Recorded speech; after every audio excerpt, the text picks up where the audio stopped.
दुनियाए सदाकत में तेरा नाम रहेगा, सिद्दीक तेरे नाम से इस्लाम रहेगा। सिद्दीक तेरे नाम से इस्लाम रहेगा।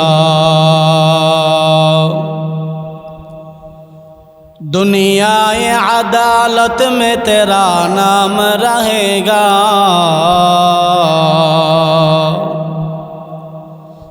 दुनियाए अदालत में तेरा नाम रहेगा।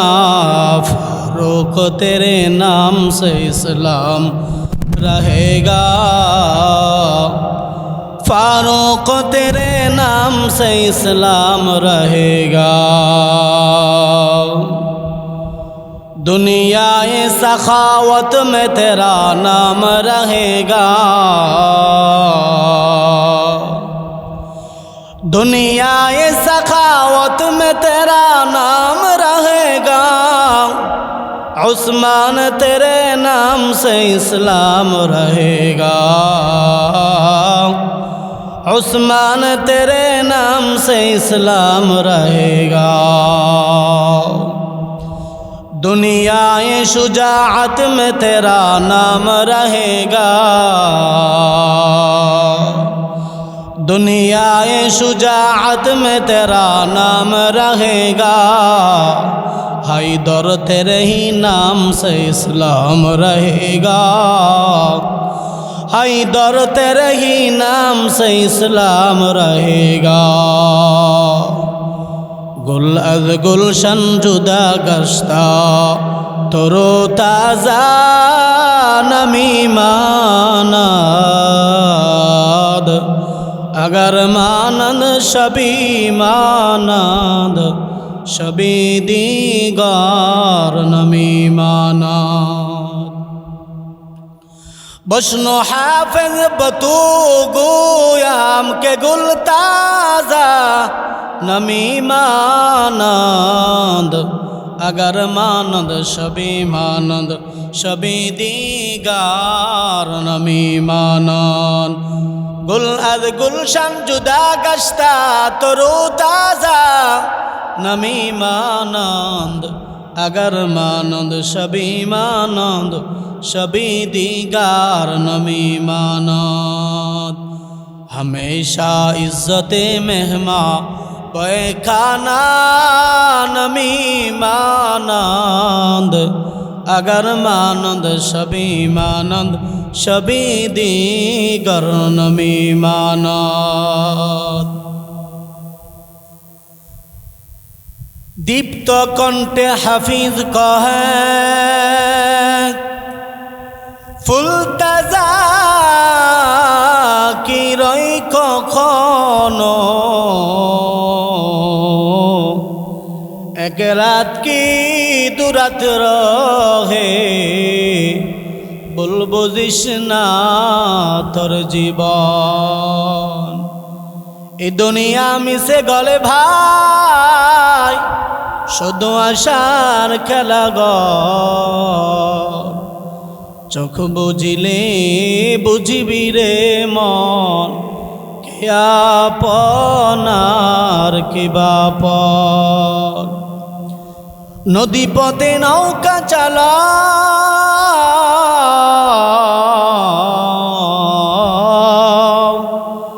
ওহে মাঝি ভাই,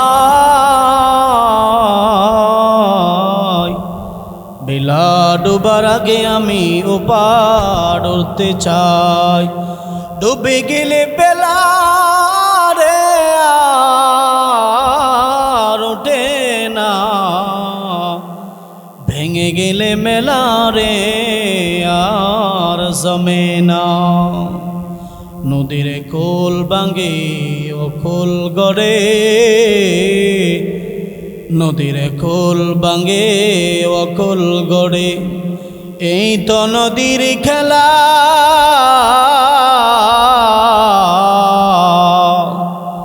সকাল বেলার দুনিরে মন, ফকির সন্ধ্যাবেলা সকাল বেলার দুনিরে মন ফকির সন্ধ্যাবেলা।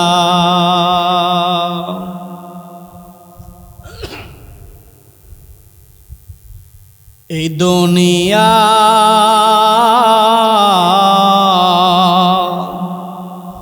মুসাফির খানা মুমিন জানো না।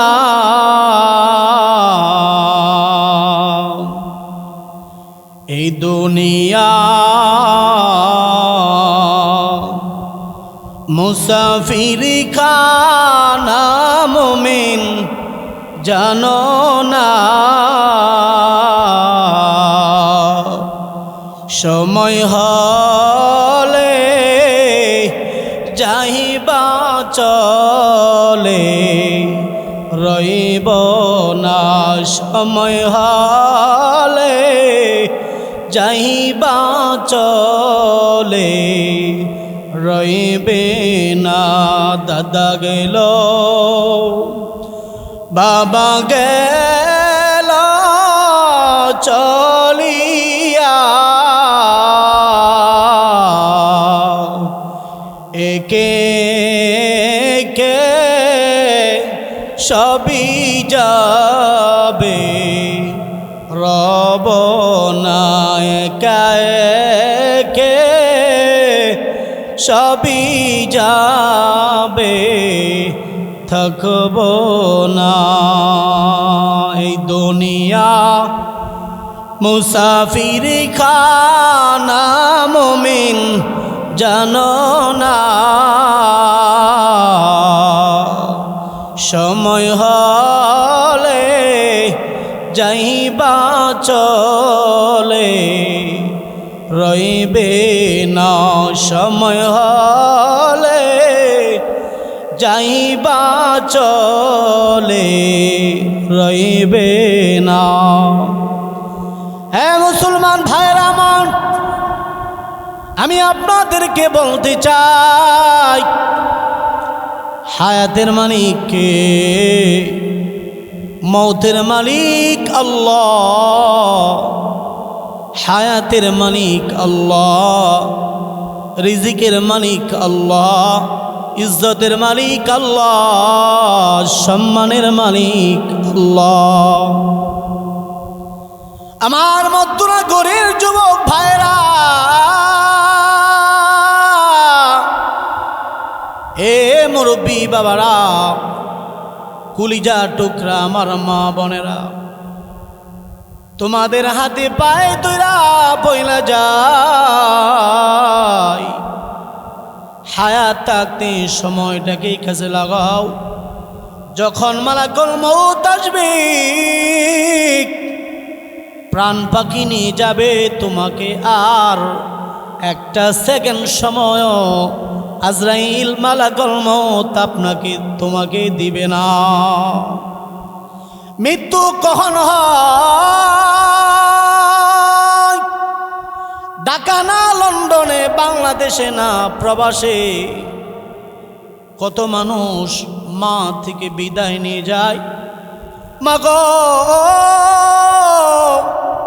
বিদায় দাও, দূর প্রবাসে যাইতেছে রে মা।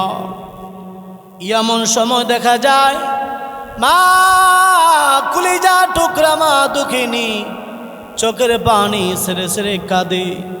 সন্তানকে দিতেছে দূর প্রবাসে। বহুদিন পরে হয়তো আল্লাহ যদি হায়াতে বাঁচায় রাখে, সন্তানের মুখ হয়তো বা মা বাবা দেখবে। সন্তানকে ছেড়ে মা খাবারে বসতে গেলে সন্তানের কথা মনে পড়ে, বাবা সন্তানের কথা মনে পড়ে।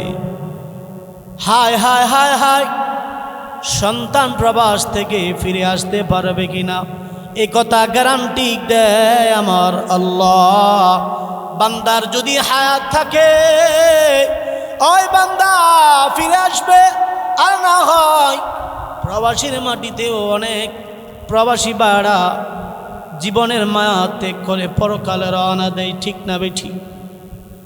আমার মধ্যনগরের বাইরা, পর্দার আড়ালের মা বোনেরা, মুরব্বী বাবারা, আজকে হলো সোমবার। গতকালকের ঘটনা, সৌদি আরব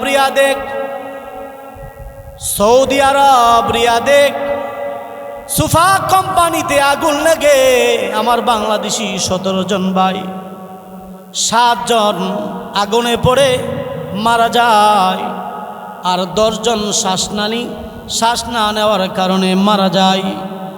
17 জন বাঙালি প্রবাসের মাটিতে সৌদি আরবে কাজরত অবস্থায় তারা দুনিয়া থেকে বিদায় হয়ে গেছে। মা শনিবারে কথা হয়,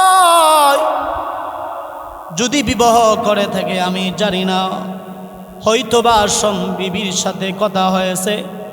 সন্তান যদি থেকে থাকে হয়তোবা সন্তানের সাথে কথা হয়েছে। মা নওগাঁর দুইটা সন্তান, মনে বড় আশা, বাড়িতে প্রবাসী জমিনে কষ্ট করে দিন যায় রাত যায়, কাজ আর কাজ।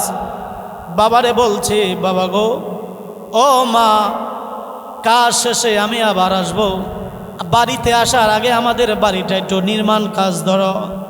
আরে মুসলমান, আমি সত্য ঘটনা বলতেছি।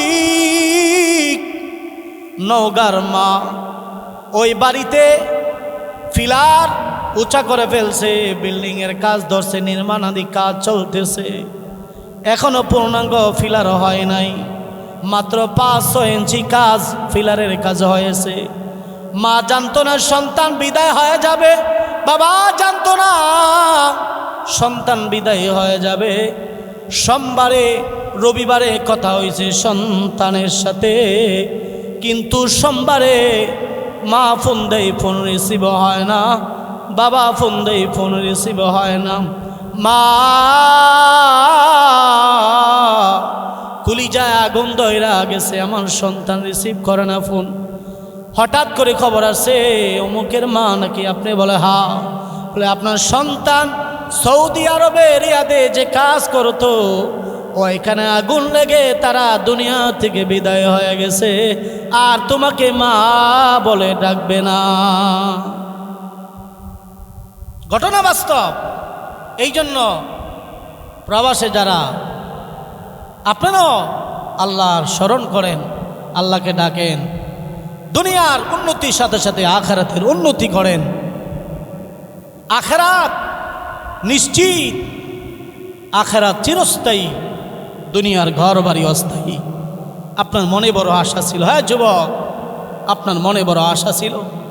দুই ভাই আগুনে পড়ে শহীদ হয়ে গেছে, আগুনে পড়ে। দুইটা ছেলে, মা কাঁদতেছে, বাবা কাঁদতেছে, বলে আমার সন্তান আর আসবে না। তাহলে কার মৃত্যু কখনোই জানে কে? আল্লাহ। রিজিকের মালিক আল্লাহ, হায়াতের মালিক আল্লাহ, মৌতের মালিক আল্লাহ।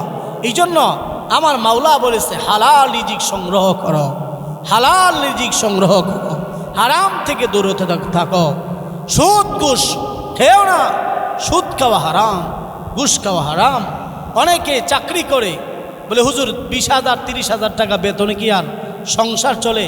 এত টাকা ঘুষ দিয়ে চাকরি নিলাম, ঘুষ দিয়ে চাকরি লও তো না যায় চাকরি আপনি নিলেন, আবার ওইখান থেকে আপনি ঘুষ নেন, গাড়ি থেকে টাকা নেন, রাস্তা থেকে টাকা নেন। পুলিশে আসামি ধরতে গেলে আসামির কাছ থেকে 10,000 টাকা খেয়ে গো, অফিসারে কয়, অফিসার সাহেব আসামি তো পাই নাই, ওই চলে গেছে। মিথ্যা, দুঃখা। এই যে আপনি ঘুষ খেলেন, জবাব দিবেন কি? অনেক অসাধু ব্যবসায়ী আছে, অনেক শহরে বন্দরে দেখা যায়।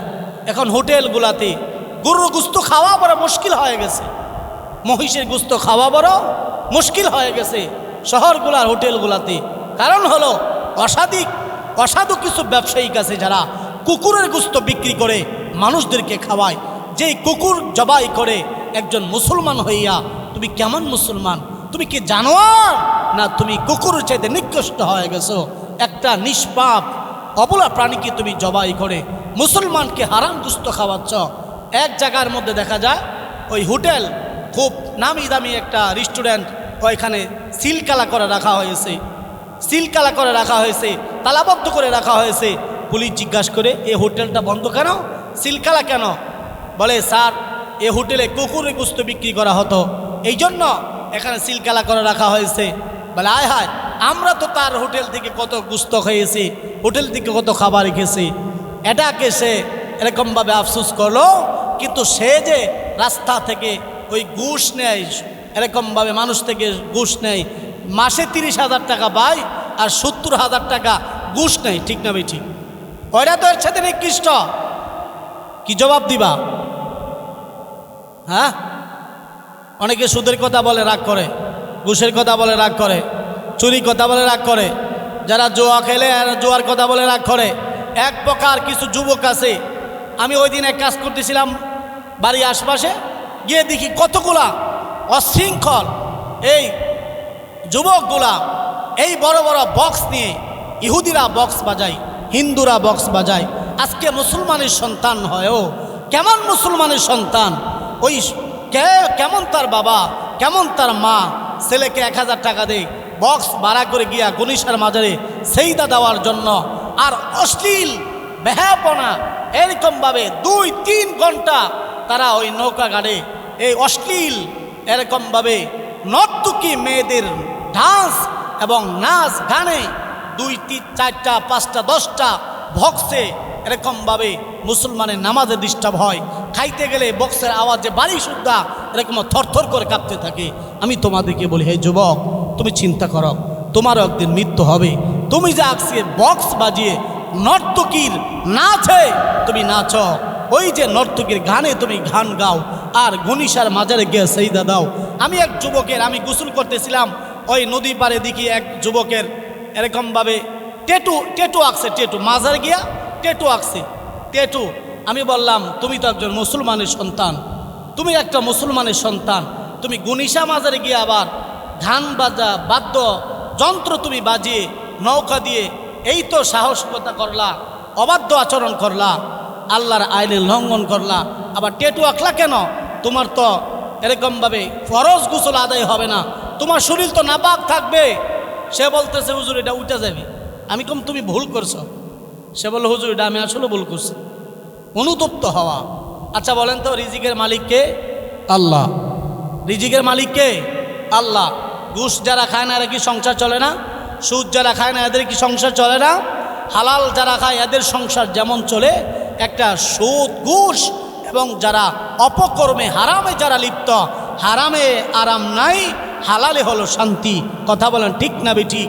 আগের জামানার মানুষগুলা এমন ছিল যে অনেক মহিলারা, আমি এক জানাজা গেলাম, জানাজার মৃত্যু হয়ে গেছে 10 বছর আগে, এই লোক থেকে মনে হয় 5-10 হাজার টাকা ধার দিয়েছে, ওই সুদ হিসাবে দিছে। এখন আমি ওর সামনে, আমার ওই কিছু আত্মীয় স্বজনের সামনে, বা আমি গেলাম তার জানাজা দেওয়ার জন্য, ওইখানে আমি হুজুর, সে মহিলা এসে বলতেছে যে আমি তার থেকে 10,000 টাকা দিয়েছিলাম, 5,000 টাকা, এখন বাড়তে বাড়তে হয়েছে 10,000 টাকা। ঘুষ মাসে যদি 100 হয় তো বছরে কত হয়? নাউজুবিল্লাহ।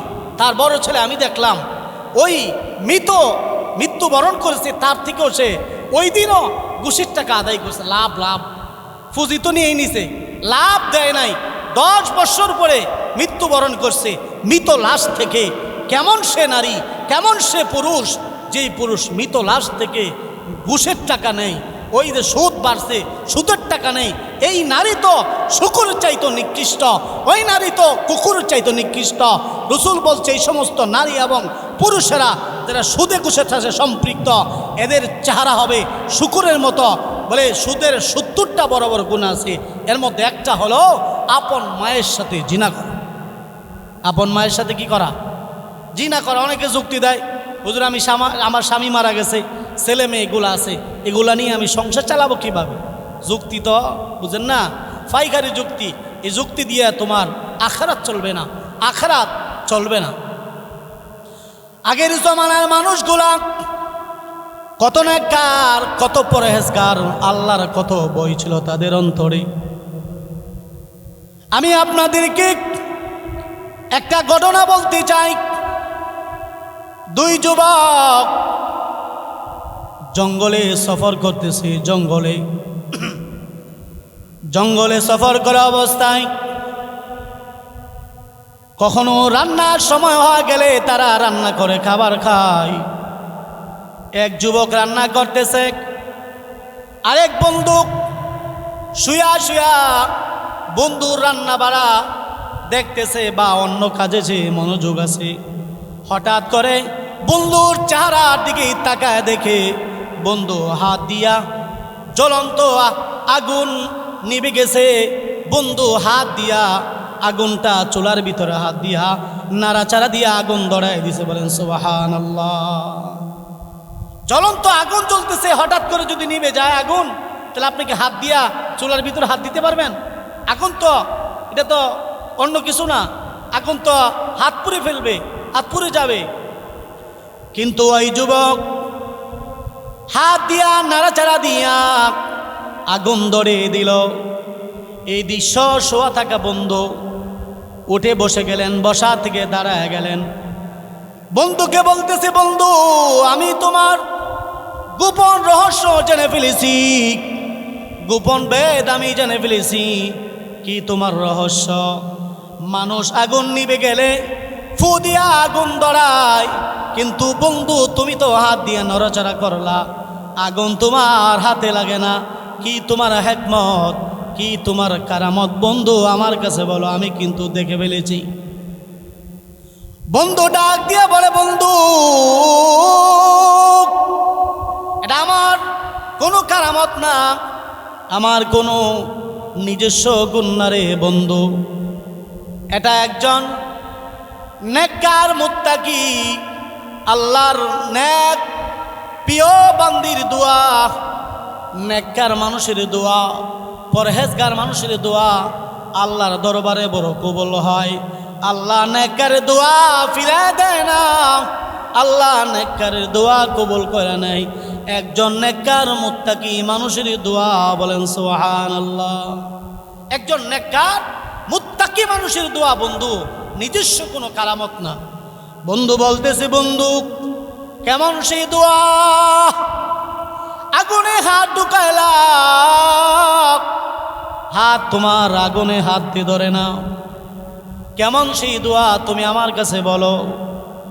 বন্ধু বলে, বন্ধু আমি একজন ধনীর সন্তান, আমার বাবা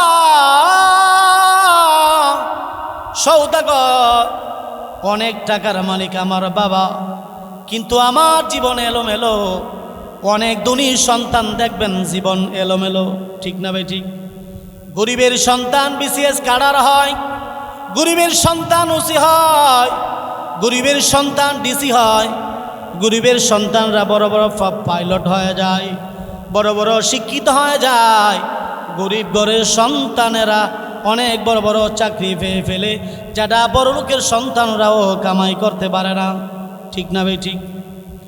গরিবের সন্তানরা পড়ালেখা মনোযোগ দিয়ে করে, আর ধনীর সন্তানেরা, ধনীর দোলালেরা পড়ালেখার ফাঁকি দিয়া বাগানে বাগানে মেয়ে লয়া হোটেলে হোটেলে যে আড্ডা দেয়, যেরকম, ঠিক না বেঠি? কখনো জুয়ার আড্ডায়, কখনো মদের আড্ডায়, কখনো নারী নিয়ে ব্যস্ত। ওই সমস্ত বড় লোকের ছেলেপেলেরা কখনো ভালো চাকরি পায় না, কারণ হলো টাকায় তাদেরকে জীবনটারে নষ্ট করে দিয়েছে। বন্ধু আমি ধনীর সন্তান, আমার জীবন বড় এলোমেলো। একদিন আমি দোতলা ছাদের উপর আমার বাড়িতে এই পাশে বসেন, এই পাশে আমার বাড়িতে বসে আমি দোতলা ছাদের উপর আমি মদ পান করতেছিলাম। মদ পান করতে করতে আমার পার্শ্ববর্তী বাড়ির একজন সুন্দরী রূপসী সুরুষী নারীর দিকে আমার চেহারাটা পড়ল। একজন নেককার মুত্তাকি পরহেজগার বান্দির চেহারার দিকে আমার নজর পড়ল। আমার নজর পড়ার পর আমি ওই নারীর প্রতি আকৃষ্ট হয়ে গেলাম, আমি পাগল পাড়া হয়ে গেলাম। এমন কিছু যুবক আছে যে সমস্ত যুবকরা রাস্তাঘাটে ঘোরাফেরা করে মেয়েদেরকে উত্ত্যক্ত করে, মেয়েদেরকে এপ্রিজিং করে, ঠিক না বে ঠিক? অনেক দুষ্ট ছেলেপেলের কারণে ভদ্রঘরের মেয়েরা রাস্তা দিয়ে হাইটা স্কুলে কলেজে লেখাপড়া করতে পারে না। রাস্তাঘাটে কিছু কুলাঙ্গার মেয়েদেরকে দেখলে উত্ত্যক্ত করে, ডিস্টার্ব দেয়। এই জন্য ভদ্রঘরের ছেলেরা মেয়েরা খুবই কষ্ট করে লেখাপড়া করে। পর্দার ফাঁকে যখন মদখোর বন্ধুকে বলতেছে, আমি তাকে দেখে ফেললাম, আমি তাকে বললাম আমি তোমাকে পছন্দ করি, আই লাভ ইউ, তোমার ভালোবাসি, বাংলা আমি তোমার ভালোবাসি।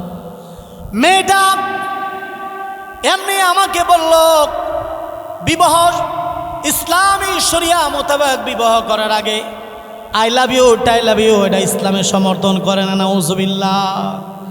আই লাভ ইউ শিখাইছে ইহুদি, খ্রিস্টান, বৌদ্ধ, নাসারারা মুমিনের ঈমান ধ্বংস করার জন্য। বলে বিবাহ করার আগে গার্লফ্রেন্ড আর বয়ফ্রেন্ড হয়ে যাও। মুমিন মুসলমানেরা, মুমিন যার ভিতরে যারা পরিমাণ ঈমান আছে, যার ভিতরে আল্লাহর ভয় আছে, সে কখনো গার্লফ্রেন্ড হতে পারে না, তার কখনো বয়ফ্রেন্ড হতে পারে না। ইসলাম এগুলা সমর্থন করে না। ইহুদি খ্রিস্টানরা মুসলমানের ঈমান ধ্বংস করার জন্য এইগুলা পন্থা শিখাইছে। বিবাহ শাদীর আগে ইসলামী শরিয়া এগুলারে পছন্দ করে না। এগুলা হলো কুকুর আর কুকুরনির কাজ। এটা হলো আষাঢ় মাস। কি মাস? আষাঢ় মাসে 26 তারিখ, শ্রাবণ মাস, পরে হলে ভাদ্র মাস। আষাঢ় মাস চলে গেছে, শ্রাবণ মাস, ভাদ্র মাস আসতে মাত্র 4 তারিখ।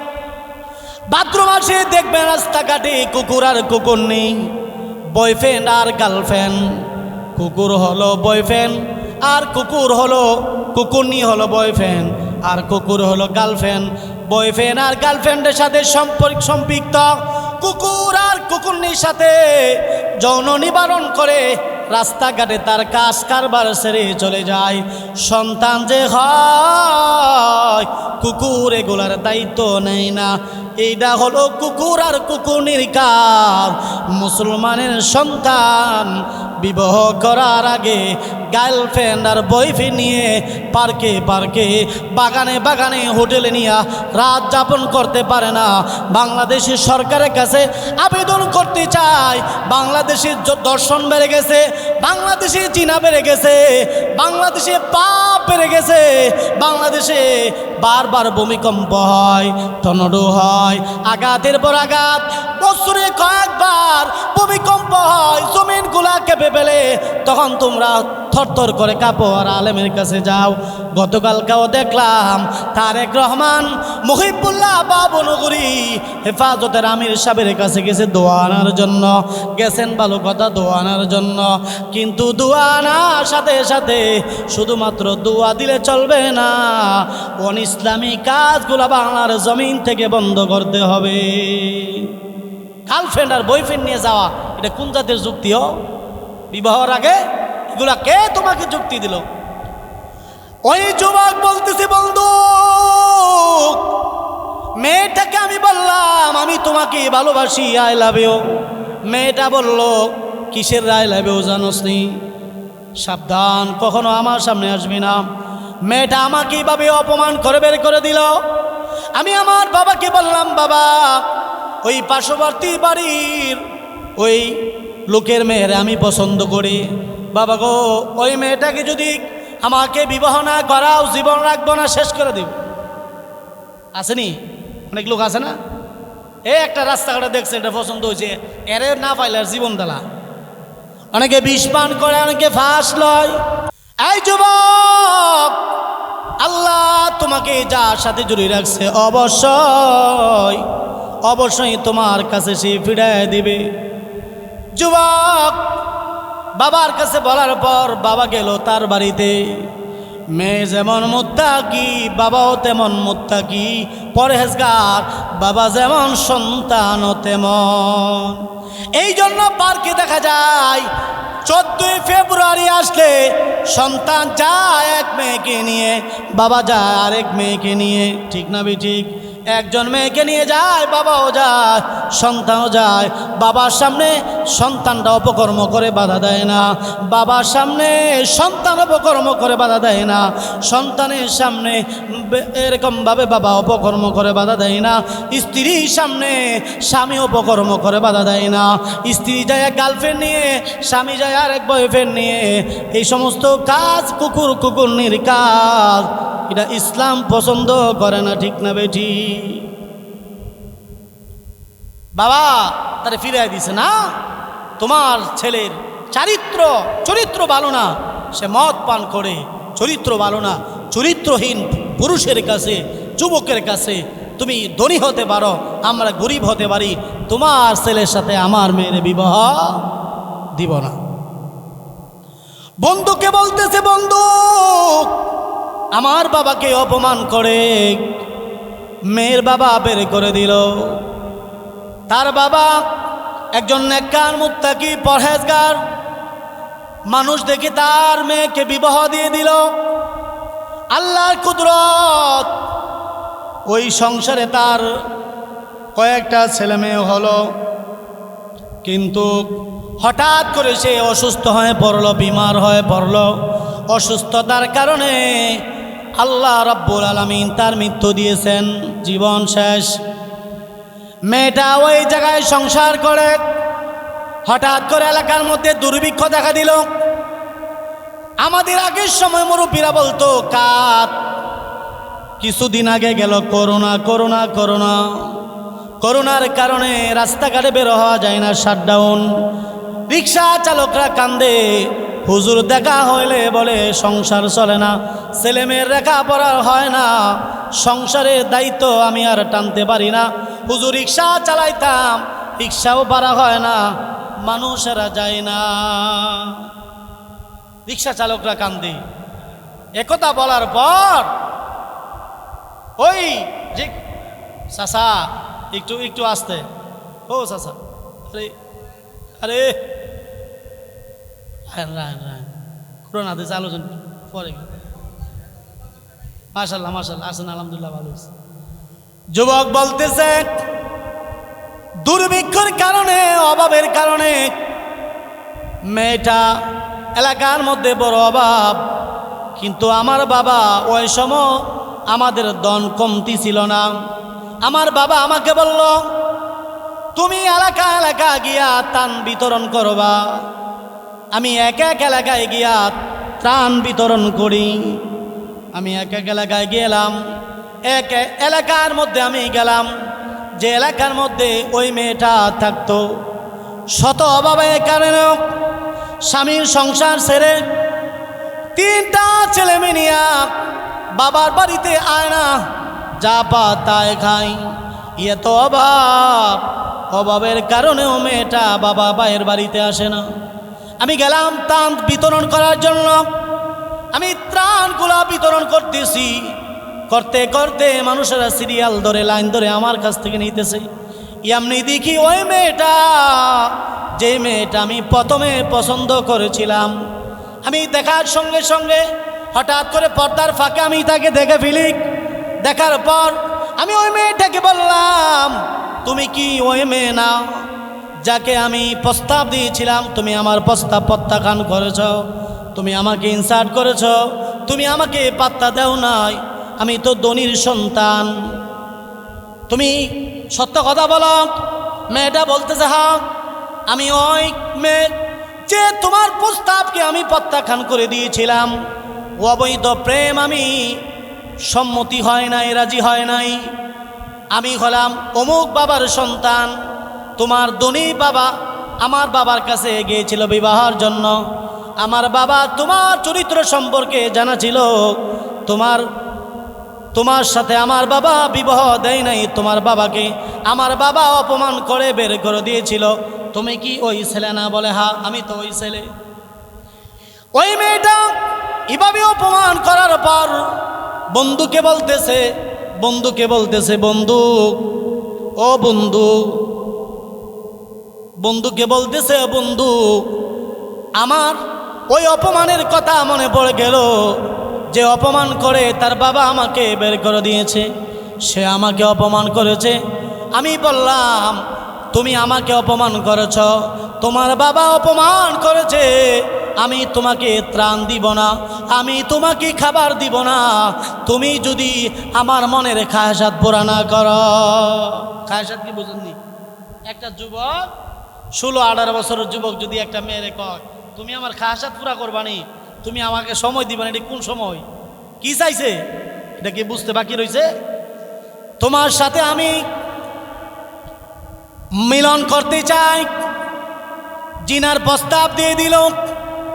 অভাবের সময় অভাব আপনারা কেমন ধরেন আমি বুঝি না। অভাব বলা হয় করোনার সময় যে অভাব দেখা দিয়েছে, যারা প্রবাসে আছে কামাই সামাই বন্ধ, বাড়িতে টাকা দেয় না, অভাব। ঠিক না ভাই? ঠিক। রিক্সা চালায়, চালকরা বন্ধ, অভাব দেখা দিয়েছে। মানুষ ঘর থেকে বের হতে পারে না, খাবার নাই, অভাব। চতুর্দিকে শুধু ফাড়া ফাড়া কোনো অভাব আর অভাব। মেয়েটা বলতেছে তুমি আমাকে খাবারের জন্য জিনার প্রস্তাব দিয়েছ, গুনাহের প্রস্তাব দিয়েছ, বলো সত্যি করে জানিয়ে রাখো মুমিন কোন বান্দা বান্দি, মুত্তাকি বান্দা বান্দি, যার ভিতরে আল্লাহর ভয় আছে, যার ভিতরে কবরের ভয় আছে, যার ভিতরে হাসরের ভয় আছে, আল্লাহর সামনে হাসরের ময়দানে আদালতে কিবরিয়ার ভয় আছে, ওই মুসলমান বিপদে পড়ে, মুসিবতে পড়ে গুনার দ্বারা রিজিক সংগ্রহ করতে পারে না। মুমিন বান্দা, মুত্তাকি বান্দা জানে মুমিন বিপদে পড়ে সুদ ঘুষ খেতে পারে না। মুমিন জানে রিজিকের মালিক একজনকে। বলেন রিজিকের মালিক কে? আল্লাহ। আমার আপনার রিজিকের মালিক আল্লাহ। এই জন্য আল্লাহর নবী বলেন প্রত্যেকটা মানুষের জন্মের 50,000 বছর আগে আমার আল্লাহ রিজিকের ব্যবস্থা করে রেখেছে। কয় হাজার বছর আগে? 50,000 বছর। আপনার আমার জন্মের 50,000 বছর আগে আমার মাওলা, আমার আপনার রব, আমার আপনার রাজ্জাক, আমার আল্লাহ 50,000 বছর আগে আমার আপনার রিজিকের ব্যবস্থা করে রেখে দিয়েছেন। তোমার কাছে আমি বিপদে পড়েছি, এই জন্য গুনার মাধ্যমে আমি রিজিক সংগ্রহ করতে চাই না। আমি জানি আমার আল্লাহ রাজ্জাক, তিনি আমাকে রিজিকের ব্যবস্থা করে দিবেন। সন্তানগুলারে বুকে লইয়া অভাবের দিনে বুকে জড়ায়া তিনি চলতেছেন। বন্ধু বলতেছে, বন্ধু শোনো, ওই মেয়েটা যখন চলে তার বড় সন্তানটা কথা বলতে পারে এমন উপযুক্ত সন্তান। সন্তান বলতেছে, মা গো, ও মা, সওদাগরের সাথে তোমার কি কথাবার্তা হয়েছে? প্রত্যেকটা মানুষের ত্রাণ নিয়েছে, প্রত্যেকটা মানুষ সওদাগর ত্রাণ দিয়েছে, খাবার দিয়েছে, আমাদেরকে কেন খাবার দিল না? তোমাকে কেন খাবার দিল না? কি তোমার ঝগড়া কি হইল গো মা? আমাদেরকে খাবার দাও, না হয় আমাদেরকে গলা টিপে হত্যা করে ফেলো। কেমন কষ্ট! সন্তানগুলো চোখের পানি ছেড়ে বলতেছে, আম্মা হয়তো বা খাবার দাও, আর না হয় আমাদেরকে গলা টিপে হত্যা করে ফেলো। ক্ষুধার জ্বালা বরদাস্ত হয় না। আজকে কয়েকদিন যাবৎ কোনো আমার পেটে কোনো খাবার যায় না। 3টা সন্তান চোখের পানি ছেড়ে ছেড়ে কাঁদলে, বাবা কষ্ট, তাই তো মার কষ্টটা বেশি লাগে। দেখবেন বাবা, ঈদের দিনে সন্তান যদি বাইরে থাকে, শ্যামায় পাক করতে গেলে মিষ্টি মুখে দেয় না। সন্তান প্রবাসী, সন্তানের কথা মনে পড়ে। আমার সন্তান মালয়েশিয়া থাইকা কি আজকে সোয়াই শ্যামাই পাকাইছেনি, নতুন কাপড় পরছেনি। স্বামী যদি আইসা দেখে, কি ব্যাপার, তুমি তো গোসল করো নাই, তুমি তো নতুন কাপড় পরো নাই। আমার 3টা সন্তানের চাইতে 2টা সন্তান প্রবাসে, তারা কি নতুন কাপড় পরছেনি? তারা কি মিষ্টি খাইছেনি? ঠিক না বেঠি? মা ঈদের দিন আসলে দেখা যা নতুন কাপড় মা পরে না, আব্বাকে বলে সন্তানরে পরা। মা সন্তানগুলা বলতেছে, মালিক সওদাগরের সাথে ওই তোমার ঝগড়া মিটাও, না হয় আমাদেরকে গলা টিপে হত্যা করে ফেলো। মা আবার আসলো। বন্ধু বলতেছে, বন্ধু সন্তানের কথা শুনে আমি মনে মনে মুস্কি হাসিলাম। মেয়েটা বাধ্য হয়ে আমার কাছে আসবে আবার ফিরে। আমার যৌবনে খায়েশ আমি তার সাথে পুরা করব। এমনি মহিলা সন্তানগুলি লইয়া সওদাগরের ছেলের কাছে আসলো। যুবক বলতেছে, তুমি কি আমার প্রস্তাবে রাজি? কিছুক্ষণ আগে যে আমি তোমাকে প্রস্তাব দিয়েছিলাম। মহিলাটা বলতেছে, না, মুমিন কখনো মুসিবতে পড়ে, বিপদে পড়ে, গুনাহের মাধ্যমে রিজিক সংগ্রহ করে না। আমি তোমার প্রস্তাবে রাজি হওয়ার জন্য আসি নাই, আমি আসছি তোমাকে, তোমার মতো পাপিষ্ঠকে রাজ্জাক মালিকের দরজা দেখানোর জন্য। রাজ্জাক মালিকের দরজা দেখার জন্য আমি তোমার কাছে আসছি। মা, আমি জানি ওয়ামান ইয়াত্তাকিল্লাহা ইয়াজআল লাহু মাখরাজা ওয়া ইয়ারযুকুহু মিন হাইসু লা ইয়াহতাসিব। যারা আল্লাহকে ভয় করে, যারা আল্লাহকে ভয় করে, তাকওয়া অবলম্বন করে, আমার আল্লাহ বলেন, বান্দা সুদ যদি না খাও, ঘুষ যদি না খাও, মিথ্যা কথা যদি না বলো, পরনিন্দা গুনাহ থেকে যদি তুমি বিরত থাকো, নেকের কাজ যদি করতে থাকো, আমি আল্লাহ তোমাকে কোথায় থেকে যে রিজিকের ব্যবস্থা করব তুমি কল্পনাও করতে পারবা না। বলেন সুবহানাল্লাহ। আমি জানি ওয়ামান ইয়াত্তাকিল্লাহা ইয়াজআল লাহু মাখরাজা ওয়া ইয়ারযুকুহু মিন হাইসু লা ইয়াহতাসিব। এমন জায়গা থেকে বান্দাকে আল্লাহ রিজিক দিবে যা বান্দার ধারণাও ছিল না। বন্ধু বলতেছে, বন্ধু এই কথাটা বলে মা তার সন্তানগুলারে বুকে জড়ায়া চলে গেল। মা বলে গেল, এই পাপিষ্টের কাছে তোদের রিজিক না, তোদের মাওলা, তোদের রাজ্জাক তোদের বাড়িতে রিজিক পাঠায় দিছে। যা, এই পাপিষ্টের কাছে তোদের রিজিক না, তোদের রাজ্জাক তোদের বাড়িতে খাবার পাঠায় দিছে। এই কথা বলার পর যুবক বলতেছে, বন্ধু শোনো, আমার দিলের মধ্যে আমি তাকায় দেখলাম মহিলাটা থরথর করে কাঁপতেছে। তার এই কথা শুনে আমার দিলের মধ্যে, আমার দেহের মধ্যে কম্পন শুরু হয়ে গেল। কেমন মুত্তাকি, কেমন পরহেজগার বান্দি, অভাবের দিনেও 3 দিনের ক্ষুধার্ত, এরপরেও গুনার প্রস্তাবে রাজি হয় নাই, রিজিক সংগ্রহ করে নাই। দিলের মধ্যে বলতেছে, আমার আল্লাহ রাজ্জাক, রিজিকের মালিক। এমন নেককার মুত্তাকি পরহেজগার বান্দি যিনি আল্লাহর প্রতি এত তাওয়াক্কুল, ওয়া মান ইয়াতাওয়াক্কাল আলাল্লাহ ফাহুয়া হাসবু ওয়া মান ইয়াতাওয়াক্কাল আলাল্লাহ, যারা আল্লাহর উপর ভরসা করে আমার আল্লাহ তাদের রিজিকের জন্য সব কিছুর জন্য ব্যবস্থা করে দেয়।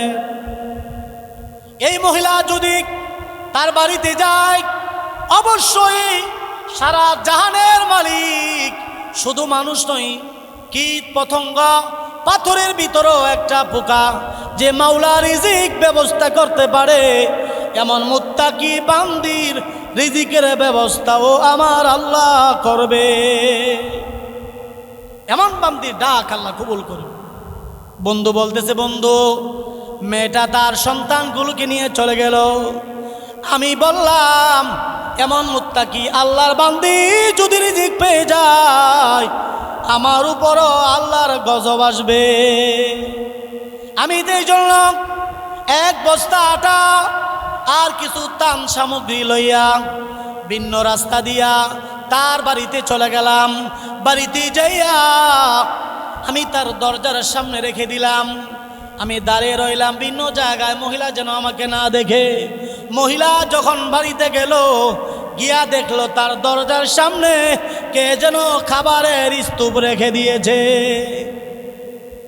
মেয়েটা বলতেছে, দেখ তোদের রাজ্জাক, তোদের মালিক আল্লাহ খাবারের ব্যবস্থা করে দিয়েছে না। মেয়েটা রান্না করলো, নামাজ পড়লো, নামাজ পড়ার পর সন্তানদেরকে খাবার খাওয়াইলেন। এমনি নামাজের পর 2টা হাত আল্লাহর দরবারে তুলে ধরলেন আর বললেন, আল্লাহ ক্ষুধার জ্বালা পেটে লইয়া পাপিষ্টির কাছে গেলাম, পাপিষ্টির চেহারা দেখাইলাম, গুনাহের প্রস্তাব দেয়, কোন সিদ্দিক আবার গোপনে খাবার এসে গোপনে খাবার দিয়ে যায়, নাম প্রকাশ করে না। বলতেছে রব্বুল আলামিন, জালেমের কাছে গেলাম, জালেম খাবার দিতেছে, খাবার দিলে অবৈধ সম্পর্কের জন্য প্রস্তাব দেয়, জিনার প্রস্তাব দেয়। কোন সিদ্দিক যেন আবার গোপনে আমার বাড়িতে খাবার দেয়া যায়। আল্লাহ, এমন সিদ্দিককে জাহান্নামের আগুনে জ্বালায়ও না, যে গরিবেরকে মনে শান্তি দেয়, যে গরিবের দিলের মধ্যে শান্তি দেয়, অভাবের মধ্যেও যে গরিবদেরকে খাবার খাওয়ায়। আল্লাহ, এমন সিদ্দিককে তুমি জাহান্নামের আগুনে জ্বালায়ও না। ওগো রব্বুল আলামিন, জাহান্নামের আগুনে জ্বালায়ও না। আল্লাহ, বিপদে আপদে দুনিয়ার মধ্যেও যদি এমন সিদ্দিক দুনিয়ার মধ্যে বিপদে পড়ে যায়, আল্লাহ দুনিয়ার আগুন থেকেও তার হেফাজত কইরো, জাহান্নামের আগুন থেকে হেফাজত কইরো, দুনিয়ার আগুন থেকে তারা হেফাজত কইরো। এই কথাটা এমন একজন নেককার মুত্তাকি, একজন পরহেজগার আল্লাহর প্রিয় বান্দির দোয়া। ওই দোয়ার কারণে মাঝে মধ্যে চুলার মধ্যে বিপদ আপদে পড়ে আগুন হাত দিলেও আগুনে আমারে হাত ধরে। ঠিক না ভাই? ঠিক। অভাবে পড়ে কি সুদ খাওয়া যাইব, ঘুষ খাওয়া যাইব? কি বলেন, ঠিক না ভাই? ঠিক। হারাম হারাম খাওয়া যাবে?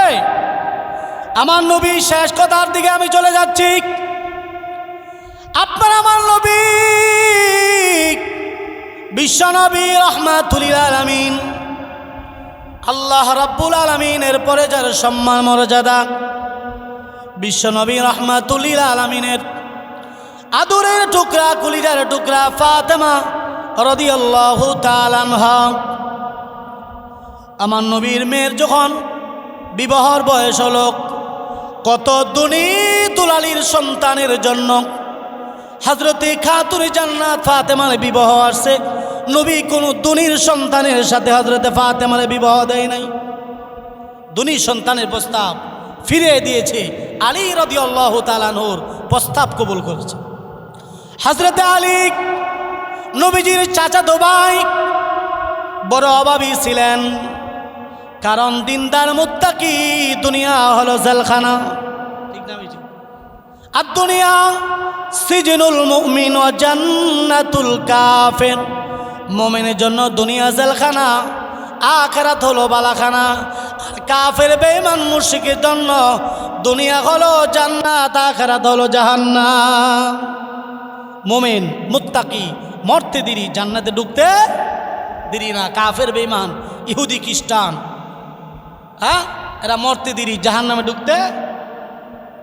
হযরত আলী কেমন অভাবী ছিলেন! হযরত আলী শীতের মধ্যে, কনকন শীত, রাস্তার মধ্যে রাতের বেলা উনি হাঁটতেছেন। নবীজি বলেন, আলী, প্রচণ্ড শীতের মধ্যে এত রাত্রে তুমি কেন হাঁটাহাঁটি করো?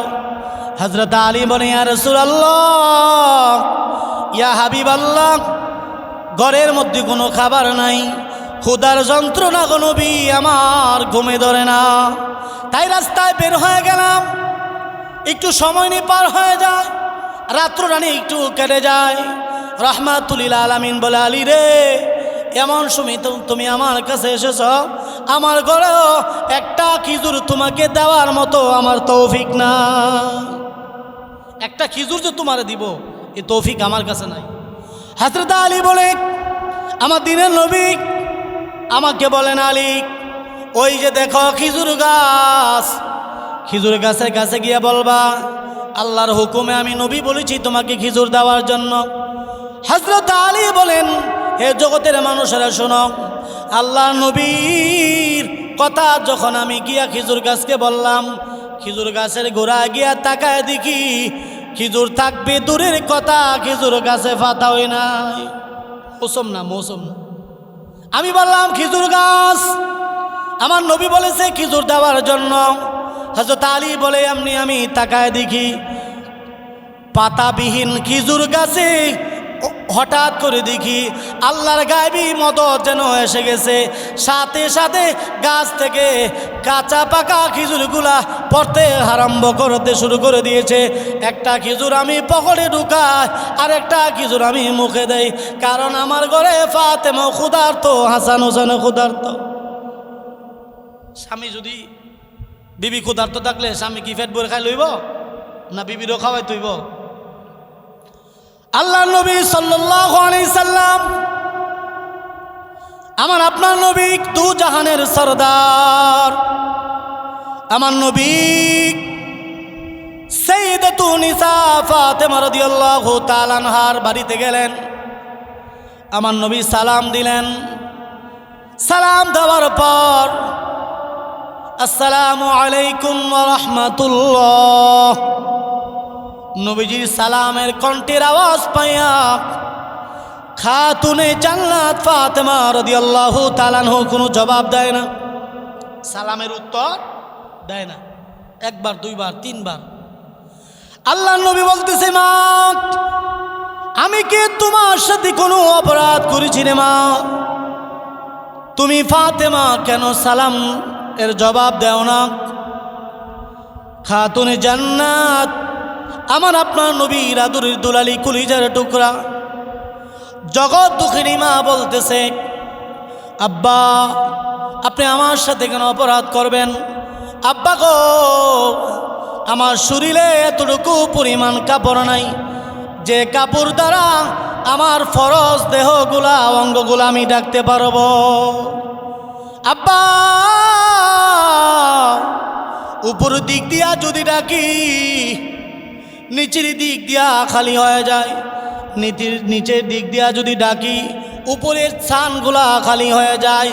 আব্বা আমি মেয়ে আপনার সামনে আসব, এতটুকু কাপড় আমি ফাতেমার গায়ে নাই, কি পরে কি পরিমাণ অভাব। আল্লাহ নবী সাল্লাল্লাহু আলাইহি সাল্লাম নিজের রুমালটা নবীজি হযরতে ফাতেমার ঘরে দিয়ে দিলেন। দরজার নিচে দিয়া নবীজি একটা চাদর দিয়ে দিলেন, নেও মা এই চাদর দিয়া তোমার দেহটা ডাইকে আমার সামনে আসো। আপনার আমার নবী ঘরের ভিতরে ঢুকলেন। ঘরের ভিতরে ঢুকার পর আল্লাহ নবী হযরতে ফাতেমার চেহারার দিকে তাকায় দেখে হযরতে ফাতেমার চেহারাটা শুকায়া কঙ্কালের মতো হয়ে গেছে, চক্ষুগুলা গর্তের মধ্যে ঢুকে গেছে, শরীরটা শুকায়া কঙ্কালের মতো হয়ে গেছে। নবী আমার ডাক দেন, মারে কতদিন যাবৎ তুমি খাবার খাও না? কতদিন ধরে তুমি কোনো খাবার খাও না? মাগো তোমার চক্ষুগুলা কেন গর্তের ভিতরে চলে গেল? হযরতে ফাতেমা বলে, আব্বা কতদিন খাইলে আমার খেলাম না, তা আমি আপনাকে বলতেই চাই না।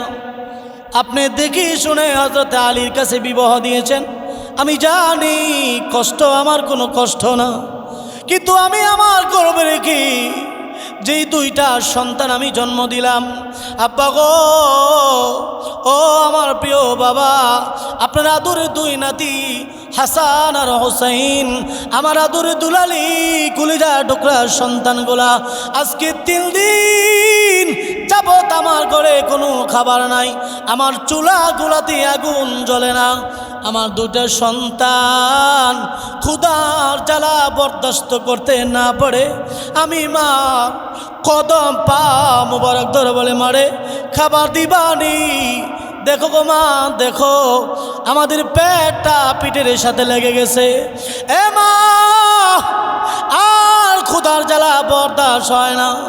আব্বা কোনো কথা বলে না, তুমিও কোনো কথা বলো না, কেন তোমরা আমারে খাবার দেও না? নানাজিরে পাইলে নানাজির কাছে বিচার দিতাম, মাগো খাবার দিবানি?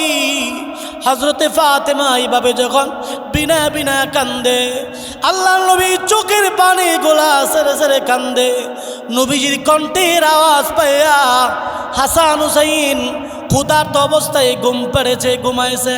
হযরতে ফাতেমা বলে, আব্বা ওই যে দেখেন চুলার মধ্যে, ডিক্সির মধ্যে চুলায় পানি গরম হইতেছে, খাবার নাই, খাবার নাই। হাসান হুসাইন ক্ষুধার জ্বালা নিয়ে ঘুমায় গেছে। ঘুম থেকে উঠে যদি আমাকে খাবার দেও বলে আমি কি জবাব দিব? সুবহানাল্লাহ বলে। আমার কথা শেষ করে দিচ্ছি, সময় হয়ে গেছে। আমার নবী কি পরিমাণ কষ্ট করছে। আল্লাহ নবীর কণ্ঠের আওয়াজ পাইয়া আদরের দুই নাতি হাসান আর হুসাইন রাদিয়াল্লাহু তাআলা আনহুমা নানাজির কণ্ঠের আওয়াজ পাইয়া দুই নাতি লাফ দিয়া ঘুম থেকে উঠায় গেলেন। কারণ হলো ক্ষুধার্ত মানুষ ক্ষুধা নিয়ে ঘুমাইলে অর্ধেক রাতে ঘুম ভেঙে যায়, ঠিক না বেটি? রমজান মাসে দেখবেন পুরো রাত্রে সাহরি খাওয়ার পর মানুষ যখন ফজর নামাজ পড়ে ঘুমায় যায়, কেউ 10টা, কেউ 11টা, কেউ 12টা বাজে উঠে। আবার জোহরের নামাজের পর মানুষগুলা রোজাদারেরা যখন ঘুমায় মসজিদে গড়াগড়ি করে ঘুমে ধরে না। সাহরি খায়া ঘুমাইলে ঘুমে সাফে, কিন্তু 3টা 4টার সময় মসজিদে ঘোরাঘুরি করে একজনের ঘুমে ধরে না, কারণ ক্ষুধার্ত মানুষের ঘুমে ধরে না। হাসান হুসাইন রাদিয়াল্লাহু তাআলা আনহুমা ক্ষুধার্ত অবস্থায় ঘুমাইছেন। নবীজির কণ্ঠের আওয়াজ পাইয়া ওনারা জাগ্রত হইলেন। নানাজিকে বলতেছেন, নানাজি আপনি আসছেন ভালো হয়েছে, না হয় আমরা দুই ভাই আপনার কাছে বিচারের জন্য যাইতাম। ওগো নানা, মারে আসামি বানায়া আপনি নানাজিরে আসামির বাবাকে বিচারক বানাইয়া আমরা দুই ভাই বাদী হইয়া আমরা জন্মদাতা মারে আসামি বানায়া আসামির বাবার কাছে বিচার দিবার চাই। বিচারটা কি ইনসাফের সাথে করবেননি? নানারে বলতেছে ইনসাফের সাথে বিচার করবেননি। আল্লাহ নবী বলতেছে, হাসান ও হুসাইন, আমি নবী ইনসাফ কায়েম করার জন্য আমার আল্লাহ জমিনে আমাকে প্রেরণ করেছেন। কি বিচার দিবা বলো? হযরত হাসান হোসেন বলে, নানা গো, আজকে 3 দিন যাবত আমাদের মা কোনো খাবার দেয় না। দেখেন না গো নানা, আমাদের পেটটা পিঠের সাথে লেগে গেছে, কেন মা খাবার দেন? একটু বিচার করেন।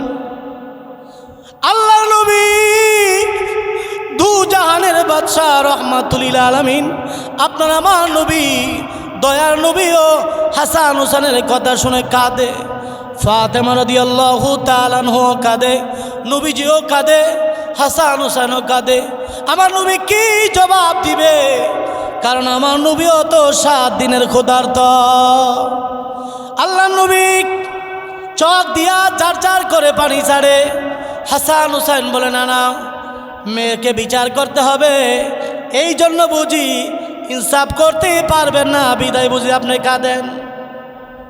মেয়েকে বিচার করবেন এই জন্য বুঝি করতে পারবেন না। নবীজি বলে, না রে হাসান হোসেন, এই জন্য না, যার কাছে বিচার দিছ তোমরা 3 দিনের ক্ষুধার্ত, আমি নবী আজকে 7 দিন যাবত আমার পেটে কোনো খাবার নাই। দেখো না আমি নবীর পেটটা নবী যখন খুলে দিলেন, আমার নবীর পেটের মধ্যে পাথর বাঁধা। এই জন্য কবি বলেন, এমন এতিম নবী আমার, পিতা মাতা নাই যে তাহার। এমন এতিম নবী আমার, পিতা মাতা নাই যে তাহার। তারপরেও কত মারলো তারে দুশ্মনে, তারপরেও কত মারলো তারে দুশ্মনে। নবী বিনে কে তরাবে ফুলসেরাত মিজানে, নবী বিনে কে তরাবে ফুলসেরাত। নবী আমার জীবন পরে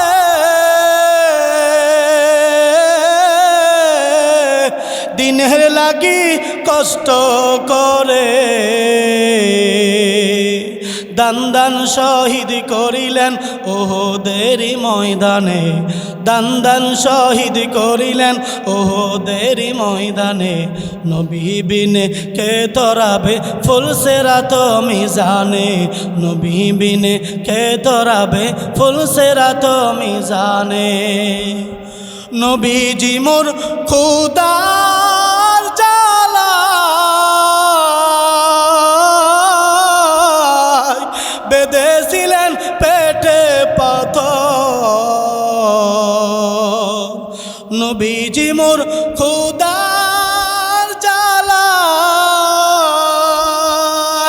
বেঁধেছিলেন পেটে পাথর।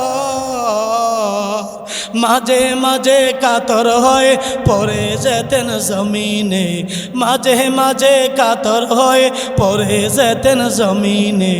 নবী বিনে কে তরাবে ফুলসিরাত মিজানে, নবী বিনে কে তরাবে ফুলসিরাত মিজানে।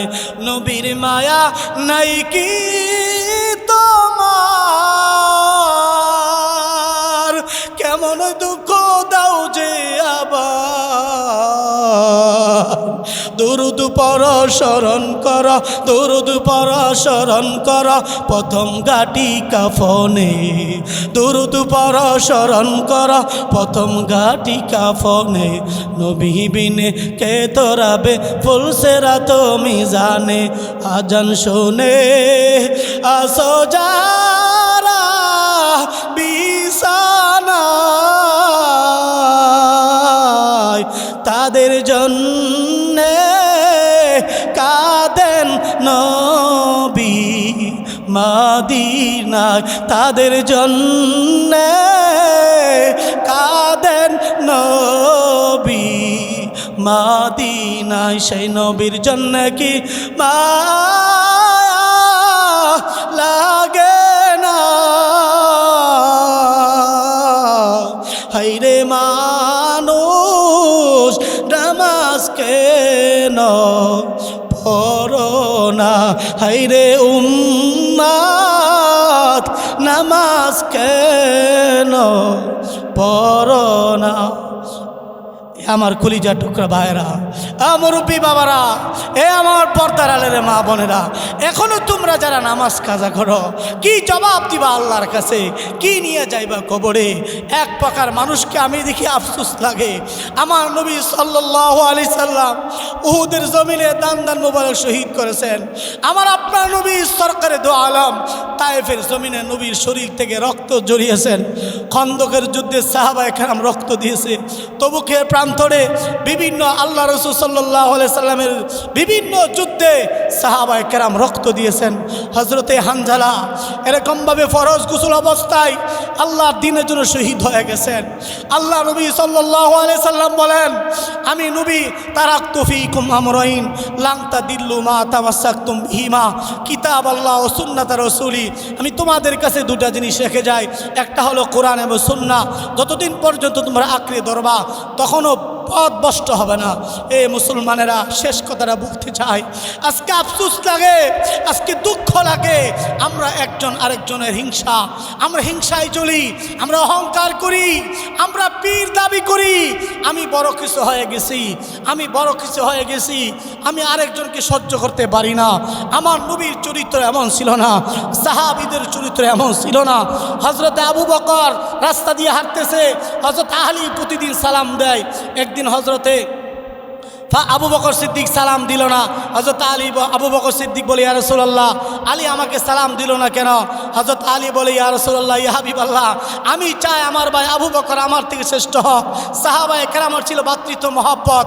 আজকে দেখা যায় যিনি তিনটি বছর স্বৈরাচার জালিমের জেলখানায় যিনি নির্মমভাবে এরকমভাবে আঘাতপ্রাপ্ত হয়েছেন, যার কলিজার মধ্যে ছিল নবীর প্রেম, যার কলিজার মধ্যে ছিল ইসলামের প্রেম, যার কলিজার মধ্যে আছে দ্বীনের ভালোবাসা, মুসলমানের এরকমভাবে ইজ্জত, মুসলমানের সম্মান, আমার ভাই যেন সম্মানে থাকে, আমার ভাই আলেম মসজিদে চাকরি করে সে যেন ভালো থাকে, আমার মুসলিম ভাই যেন ঈমান নিয়ে বেঁচে থাকে, আমার মুমিন ভাই যেন আমল নিয়ে বেঁচে থাকে। সেই মানুষটাই নরেন্দ্র মোদী ওই যে ভাস্কর্য তৈরি করতে গিয়ে এরকমভাবে জালিমের শিকার হয়ে ওনাকে জেলখানার মধ্যে বন্দি করেছিল, ঠিক না ঠিক বলেন? নিজের কোনো স্বার্থ ছিল না। এক এক দিন আল্লামা মামুনুল হক হাফিজাহুল্লাহ এক একটা বয়ান করলে মানুষেরা না চাইলেও উনি জিন্দিগিতে কোনো মাহফিলে চান না, এরপরও 40, 50, 20,000 টাকা মানুষটাকে দেয়, হাজার হাজার মানুষ তাকে সম্মান করে, লক্ষ লক্ষ ছাত্র ওনার আছে, শাইখুল হাদিস ইবনে শাইখুল হাদিস। কিন্তু সেই মানুষটাই যখন আবার জেলখানা থেকে উনি বের হলেন, আবার তিনাকি একটা মানুষ বলতেছে তিনি জুলাইয়ের অবদান তার কি ছিল? ওনার তো জুলাইয়ের অবদান অনেক ছিল, উনি তো এই জন্যই তো উনি এরকমভাবে জেলখানায় গিয়ে বলেছিল, ওই জালেমকে বলেছিল আল্লাহ যে আমাকে মিথ্যা অপবাদ দিয়েছে, যে আমার চরিত্রকে কলঙ্কিত করেছে, আল্লাহ আমি যদি সত্য হয়ে থাকি, খোদার কসম আল্লাহ আমি যদি মিথ্যাবাদী হয়ে থাকি, তুমি আমাকে ধ্বংস করো, আর না হয় ওই জালেমকে ধ্বংস করো। হে মুসলিম, প্রতিটা যুগে যুগে নবীদের দোয়া আল্লাহ কবুল করেছেন, ঠিক তদ্রূপভাবে আলেমের উম্মতের দোয়াও আল্লাহ কবুল করবেন। আল্লামা মামুনুল হক সাহেব দোয়া করেছে, উলামায়ে কেরাম জেলে দোয়া করেছে, তাদের দোয়াই তো হেফাজতের দোয়াই তো আজকে জালেম বিদায় হয়ে গেছে, ঠিক না ঠিক? আবার ওই মানুষটাকে আবার নিয়ে হিংসা করে যে মামুনুল হক সাহেবের অবদানটা কী ছিল, আমাদের অবস্থা এমন হলো কেন? আমরা আরেক ভাই যদি কিছু ভালো হয়, আরেক ভাই যদি যোগ্যতা থাকে, উনি আলেমও ভালো, সব কিছুর যোগ্যতায় ওনার আছে। আল্লামা মামুনুল হক সাহেব উলামায়ে কেরাম, আহমদ শফি চলে গেছে, এমন আহমদ শফি আর জিন্দিগিতে পাইবা না। যারা চলে গেছে ওই হাফিজি আর পাইবা না, আজিজুল হক ফরিদপুরি, আজিজুল হক রহমতুল্লাহকে পাইবা না, শামসুল হক ফরিদপুরিকে পাইবা না, হাফিজি হুজুরকে পাইবা না, আতহার আলী রহমতুল্লাহ আলাইকে পাইবা না।